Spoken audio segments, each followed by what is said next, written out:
द्वारका भगवान कृष्ण की जन्मभूमि नहीं, बल्कि उनकी संपूर्ण लीला का अंतिम और सबसे रहस्यमयी स्थान। लेकिन क्या आप जानते हैं कि आज का द्वारिकाधीश मंदिर कृष्ण द्वारा बसाए गए उस असली द्वारका नगर के ऊपर खड़ा है, जो समुद्र में डूब गया था। कहानी शुरू होती है महाभारत युद्ध के बाद से।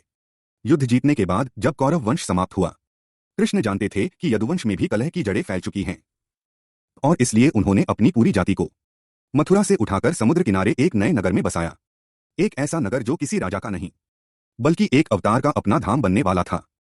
कृष्ण ने समुद्र देव वरुण से वर मांगा, मुझे अपनी लहरों पर जगह दो, ताकि मैं एक ऐसा नगर बसाऊं जो दुनिया कभी भूल न सके।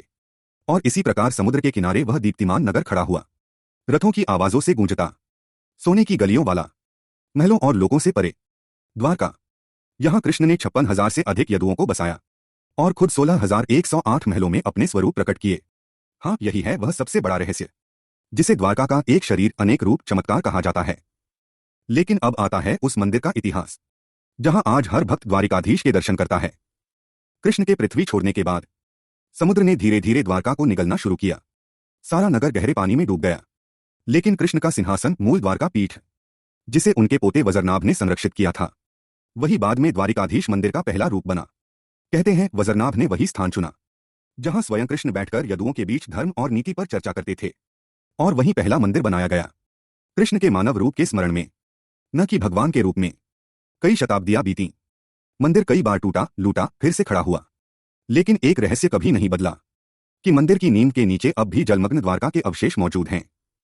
आधुनिक वैज्ञानिकों ने 1983 से 2002 तक समुद्र के भीतर गोताखोरी कराई, और जो मिला वह चौंकाने वाला था। समुद्र की गहराइयों में प्राचीन दीवारें, चौड़ी सड़कें, बंदरगाह के लकड़ी पत्थर के खंभे और विशाल नगर के अवशेष मिले, बिल्कुल वैसा जैसा श्रीमद् भागवत में वर्णित है। इससे यह सिद्ध हुआ कि कृष्ण की द्वारका कोई कल्पना नहीं, एक ऐतिहासिक नगरी थी जो समुद्र में डूब गई। आज का द्वारिकाधीश मंदिर उस डूबी हुई द्वारका का द्वार है, इसीलिए इसका नाम द्वारकाधीश, द्वारका के स्वामी, पड़ा। और सबसे बड़ा रहस्य, मंदिर का ध्वज। हर दिन नया ध्वज चढ़ाया जाता है, लेकिन वह ध्वज सदियों से एक ही दिशा में, एक ही तरह से लहराता है, चाहे तूफान हो, बारिश हो या शांति। कहते हैं यह कृष्ण की वायु लीला है, जहां हवा उनकी इच्छा से चलती है, ध्वज की दिशा नहीं बदलती। इसीलिए लोग मानते हैं यह मंदिर सिर्फ एक स्थान नहीं, स्वयं कृष्ण की जीवंत उपस्थिति है।